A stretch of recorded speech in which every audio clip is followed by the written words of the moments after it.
Saudara-saudariku terkasih di dalam Tuhan Yesus Kristus, semoga kita semua dalam keadaan sehat bersama keluarga kita. Selamat hari Minggu dan selamat kita merayakan Hari Raya Tritunggal Maha Kudus.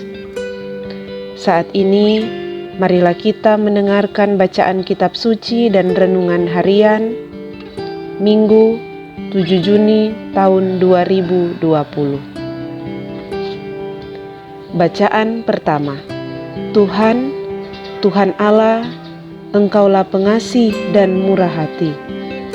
Bacaan dari kitab Keluaran. Pada waktu itu, Musa bangun pagi-pagi, dan naiklah ia ke atas gunung Sinai, seperti yang diperintahkan Tuhan kepadanya, dan membawa kedua loh batu di tangannya. Maka turunlah Tuhan dalam awan, lalu berdiri di sana dekat Musa, dan Musa pun menyerukan nama Tuhan. Berjalanlah Tuhan lewat di depan Musa sambil berseru, Tuhan adalah Allah yang penyayang dan pengasih, panjang sabar dan berlimpah kasih setianya. Segera Musa berlutut ke tanah, lalu sujud menyembah, lalu berkata, Jikalau aku telah mendapat kasih karunia di hadapan-Mu, ya Tuhan, berjalanlah kiranya Tuhan di tengah-tengah kami. Sekalipun bangsa ini bangsa yang tegar tengkuk, tetapi ampunilah kesalahan dan dosa kami. Ambillah kami menjadi milik-Mu. Demikianlah sabda Tuhan. Syukur kepada Allah. Pembacaan Injil kita saat ini diambil dari Injil Yohanes. Allah mengutus anaknya untuk menyelamatkan dunia. Inilah Injil Yesus Kristus menurut Yohanes. Dimuliakanlah Tuhan. Dalam percakapannya dengan Nikodemus, Yesus berkata, Begitu besar kasih Allah akan dunia ini, sehingga Ia telah mengaruniakan anaknya yang tunggal, supaya setiap orang yang percaya kepadanya tidak binasa, melainkan beroleh hidup yang kekal. Sebab Allah mengutus anaknya ke dalam dunia, bukan untuk menghakimi dunia, melainkan untuk menyelamatkannya. Barang siapa percaya kepadanya, ia tidak akan dihukum. Tetapi barang siapa tidak percaya, ia telah berada di bawah hukuman, sebab ia tidak percaya dalam Anak Tunggal Allah. Dan inilah hukuman itu. Terang telah datang ke dalam dunia, tetapi manusia lebih menyukai kegelapan daripada terang, sebab perbuatan-perbuatan mereka jahat. Demikianlah Injil Tuhan. Terpujilah Kristus. Saudara-saudara yang terkasih, renungan kita di saat ini diberi judul Makna Hari Raya Tritunggal Maha Kudus. Saudara-saudara yang terkasih, pada hari ini kita semua umat yang percaya, umat Katolik, merayakan Hari Raya Tritunggal Maha Kudus. Ini adalah inti iman kita. Kita percaya bahwa Allah kita adalah Bapa, Putra, dan Roh Kudus yang dalam satu kesatuan atau keesaan yang disebut Tritunggal Maha Kudus. Tertullianus adalah seorang bapa gereja yang dijuluki Bapak Teologi Latin atau Bapak Gereja Latin, adalah orang yang pertama kali mencetuskan dan menggunakan nama Trinitas, kata yang persis sama dengan bahasa Latin untuk menyebut Tritunggal Maha Kudus. Dialah yang pertama mengajarkan tentang Allah adalah satu hakikat yang terdiri atas 3 pribadi, atau satu Allah, 3 diri. Sehakikat disebut dengan istilah Yunani homoousios. dan 3 pribadi disebut dengan istilah hipostatis. Dogma atau ajaran Tritunggal Maha Kudus ini dicetuskan pada Konsili Ekumenis pertama yang disebut Konsili Nisea pada tahun 381 dan ditegaskan dan dilengkapi pada Konsili Ekumenis yang kedua, yaitu Konsili Konstantinopel.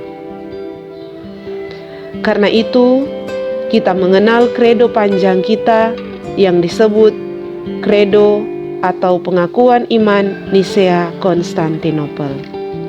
Saudara-saudara terkasih, untuk memahami ajaran tentang Tritunggal ini, Santo Agustinus, seorang pujangga gereja, memberikan keterangan yang bagus dan dapat dipahami. Ia menerangkan bahwa Trinitas itu bukan 3 Allah, tetapi 1 Allah. Allah itu adalah tunggal dan tak pernah berhenti menjadi tunggal. Segala keagungan, kebaikan, kesempurnaan, dan keabadian ada dan melekat padanya. Ia adalah sempurna secara mutlak dengan 1 kodrat, 1 kealahan, 1 kemuliaan, 1 kehendak, dan 1 kegiatan. Segala keaktifan dan kegiatan adalah kerjasama antara ketiga pribadi dalam 1 harmoni. Selanjutnya, ketiga pribadi ilahi bukanlah 3 pribadi yang berbeda di dalam dirinya sendiri, sebagaimana kita memandang 3 orang yang berbeda, melainkan berbeda dalam relasi satu sama lain dan relasi dengan dunia. Ketiganya berbeda sejauh mengacu pada hubungan batin Allah, intertrinitas antara Bapa, Putra, dan Roh Kudus, dan berbeda dalam relasi antara Allah dengan dunia ciptaan. Itu semua nyata dan berlangsung dalam sejarah keselamatan dan yang disampaikan kepada kita lewat kitab suci dan tradisi. Injil Yohanes berkata, "Karena begitu besar kasih Allah akan dunia ini, sehingga Ia telah mengaruniakan anaknya yang tunggal, supaya setiap orang yang percaya kepadanya tidak binasa, melainkan beroleh hidup yang kekal." Yang kita baca pada bacaan Injil saat ini dalam ayatnya yang ke-16. Kasih Allah menandai hadirnya Yesus di tengah dunia. Dan Paulus melengkapinya dengan berkata, "Kasih karunia Tuhan Yesus Kristus dan kasih Allah dan persekutuan Roh Kudus menyertai kamu sekalian." Yang dapat kita baca dalam suratnya yang kedua kepada jemaat di Korintus. Sapaan Trinitas ini mengajak orang beriman untuk hidup dalam semangat Trinitas, dalam semangat kesatuan cinta kepada Bapa, Putra, dan Roh Kudus. Saudara-saudara terkasih, makna hari raya ini bukan hanya agar kita memperoleh pengertian tentang Allah Tritunggal yang tak pernah akan dipahami secara lengkap karena merupakan misteri ilahi, melainkan juga bermakna sebagai kesempatan untuk menghayati relasi cinta Allah Tritunggal di dalam keluarga kita, di dalam gereja dan masyarakat kita. Pada pembaptisan, kita dibaptis dalam nama Bapa, Putra, dan Roh Kudus. Demikian juga dipanggil lewat pembaptisan untuk mengambil bagian dalam relasi yang penuh kasih dalam Allah Tritunggal Maha Kudus. Dalam gereja dan keluarga kita, marilah kita menciptakan kesatuan cinta antara semua anggota keluarga, dalam mana tidak ada yang merasa kekurangan dalam hal kasih dan perhatian. Tidak ada yang merasa diabaikan, dipisahkan, atau disingkirkan dari anggota keluarga. Tidak ada yang merasa dibenci, dihina, ataupun disudutkan. Semua merasakan sukacita karena kasih hidup di tengah-tengah keluarga. Jika kita merasa bahwa hal ini terlalu ideal dan terlalu tinggi untuk diusahakan, maka paling tidak kita bisa menjadi penyalur, bahkan pembela yang memperjuangkan kasih dan kesatuan di tengah keluarga. Kendati pun ada yang tidak sejalan atau sependapat dengan kita. Saudara-saudara terkasih, hal yang sama terjadi dalam gereja dan masyarakat. Jika kita memperjuangkan kesatuan kasih, maka perbedaan tak akan menciptakan konflik, tapi kesatuan kasih dalam keanekaragaman pemikiran, karakter, dan perbuatan kita. Semoga demikian. Amin.